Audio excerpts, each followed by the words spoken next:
I really thought that I was cooking, but I wasn't cooking at all. Hello and welcome to another video. And the first thing I have to say is I was completely wrong. So, I usually don't release videos on Mondays. Usually every video that I release is a Saturday. Every Saturday since almost 3 years by now. But I have to correct myself. And what do I have to correct? Let me show you.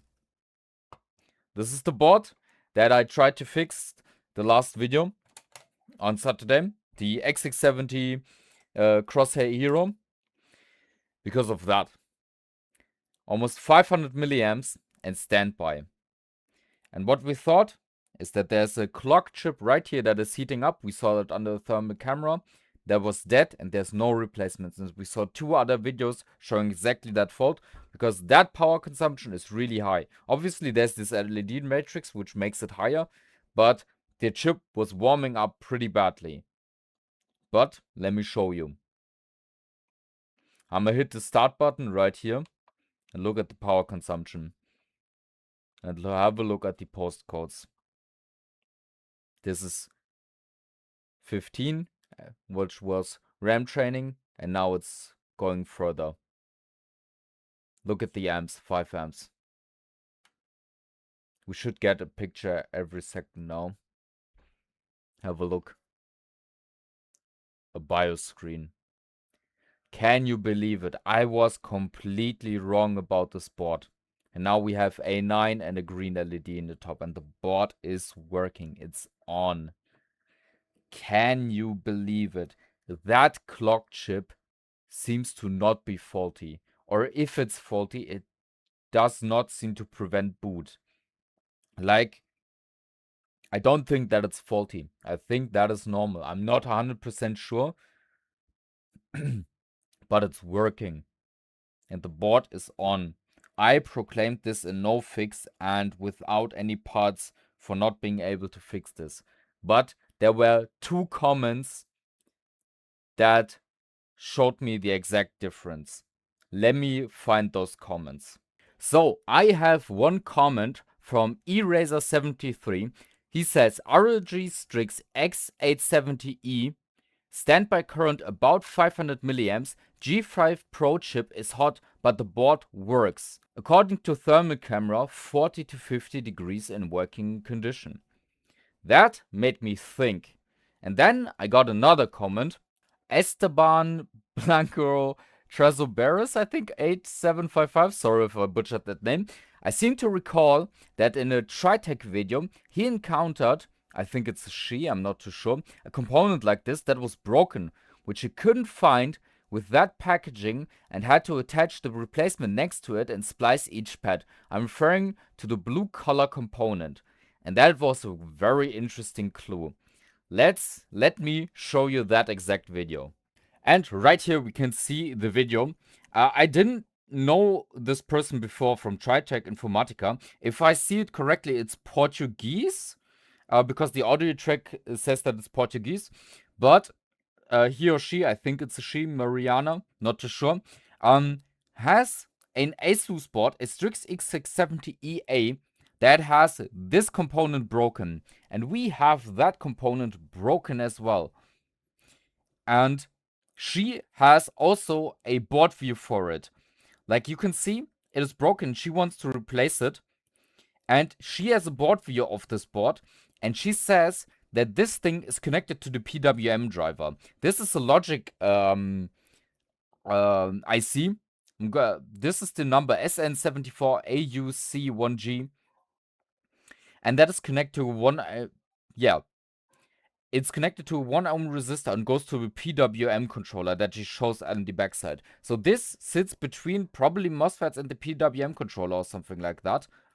And is a logic gate buffer as far as I know.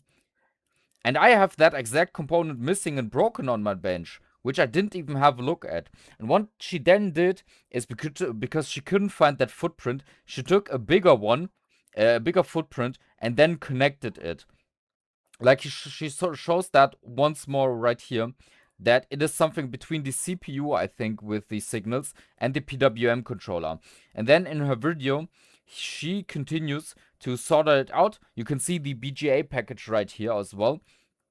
And then she continues to put that next to it and then solder the component in, like with flying wires.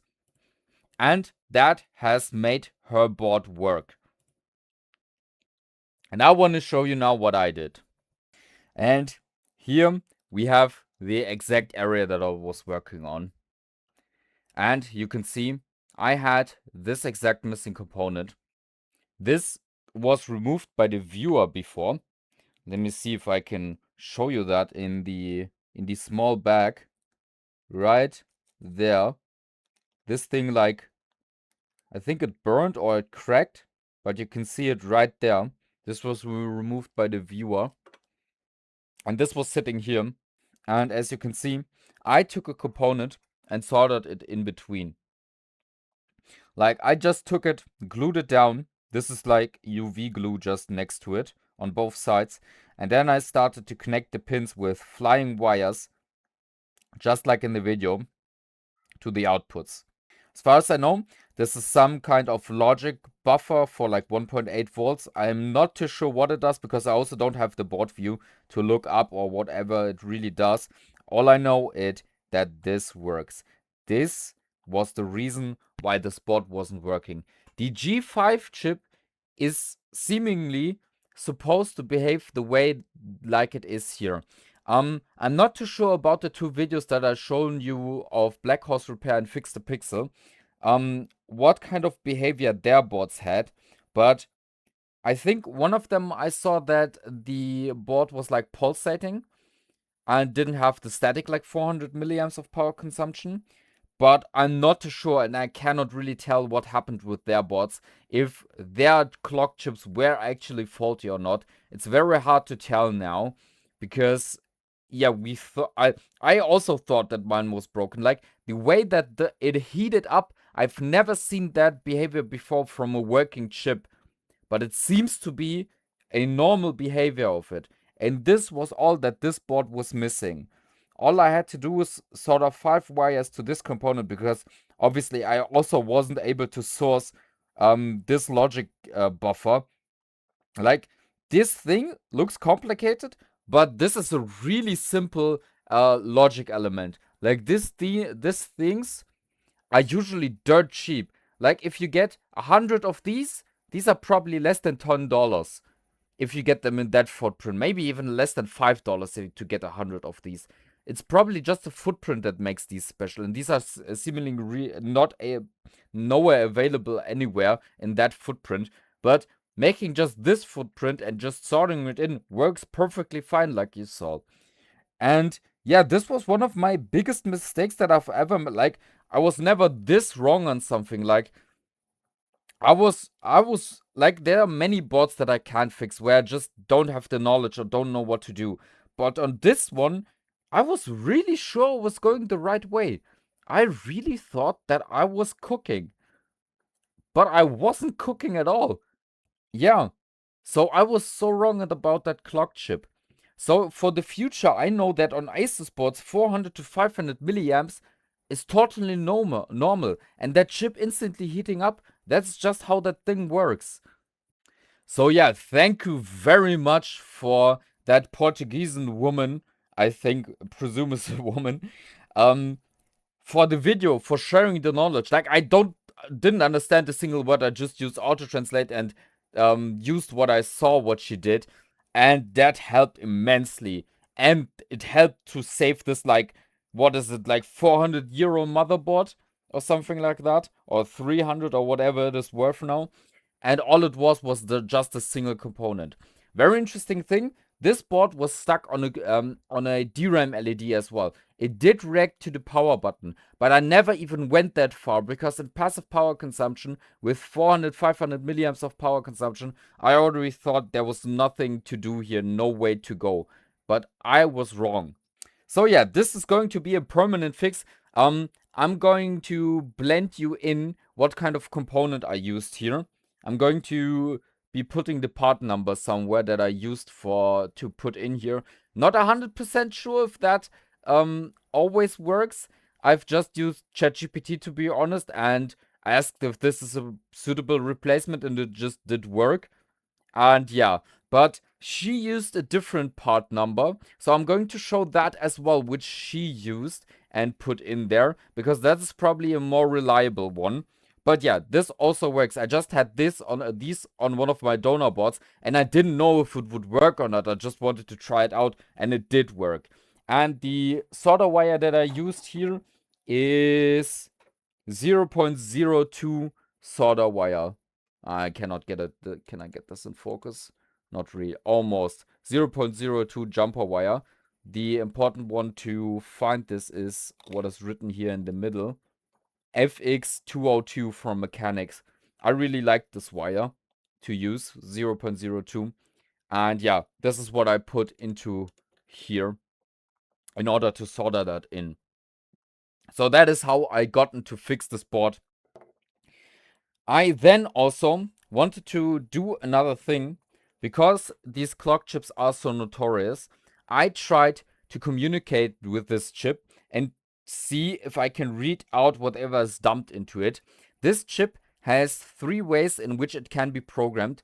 Once via I2C it can be written to, then it can have like the I2C can tell it how to work on boot up. Then there's a configuration on the board that can be saved, I think, or like on the chip itself, and you can address it via an EEPROM, just like a BIOS chip that would be next to it that saves its configuration and tells it what to do.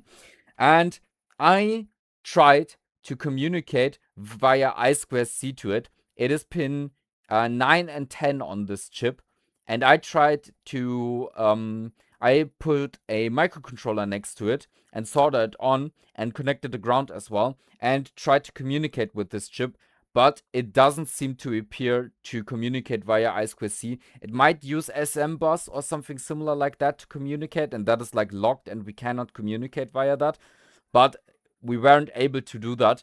There seems to be a special programmer for these that you need, like either development board or something like that, where you can put these in and program these. Usually they should be answering via I2C, but we don't really know what Asus does to these chips. There's still a lot of unknowns. As far as we know, this is a Renaissance chip, like in RA28001D or something like that.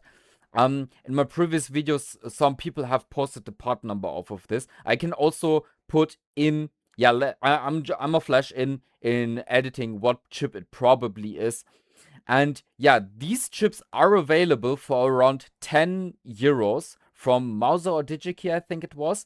So you can buy these, but they have to be programmed, and we don't know with what they have to be programmed. We would need to find a way to get the dump off of these and then save that and program new chips. What we might have to do is to desolder these boards, put them onto like programmers, get the dump off of them, and then program them if they are in a configuration where the registers on it are written directly to the chip.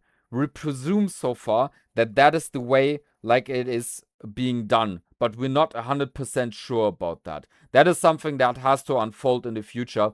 The biggest problem is that the programmer, I'm not too sure if it's openly available to get the programmer for this chip. Another thing that I would have to look into. The biggest problem is you always have to have working boards in order to get these chips off and then program these. And I don't have a programmer yet, and this board belongs to a viewer that has been waiting, I think, about 4 or 5 months for this mainboard now, that I wasn't able to take a look at it. So I'm very sorry for that if you're watching. But now the board is fixed and actually can go back to you. So yeah. But the story is still a big one around these G5 chips. I was totally wrong, and I'm not too sure if the other ones also actually had a working chip or not. Like, I cannot comment on that. I didn't have the mainboards on hand that they were working on, like what was wrong with their boards. They probably behave even way different than this board did. And yeah, I still think that there's a big problem with these clock chips, but in my case, it was a red herring that I didn't judge correctly. So, this video comes to a conclusion. Once more, I want to thank the 2 person that commented and everyone else who tried to give me advice on the board. I want to thank you guys very much for all of that you do for me. For this community, I want to thank you very much. That I can still learn a lot of things from you and you can learn from me. Like that this is a very good back and forth where we share information and share the things that we learned. I'm very grateful and very thankful for that we together got this board fixed. Like this was a community effort. Without the comments, this would have been just a dead board for me and it would have gone nowhere. And also thank you very much for that person who has that YouTube video about how to place a component exactly there to replace that logic buffer. Like, I don't have a board for this. I wouldn't have known what fits into there, what goes into there in order to replace that chip. So, very lucky. This repair ends in a happy end and not like I thought, like a fiasco. There's still a lot to unveil around those clock chips and needing to understand how they work and what's their secret, how to program them and where the dump is filed. The file is dumped. And yeah, so thank you very much for watching. Thank you for being with me and helping me and that I can learn. All of my tools, as always, are linked in the video description. Thank you very much and goodbye.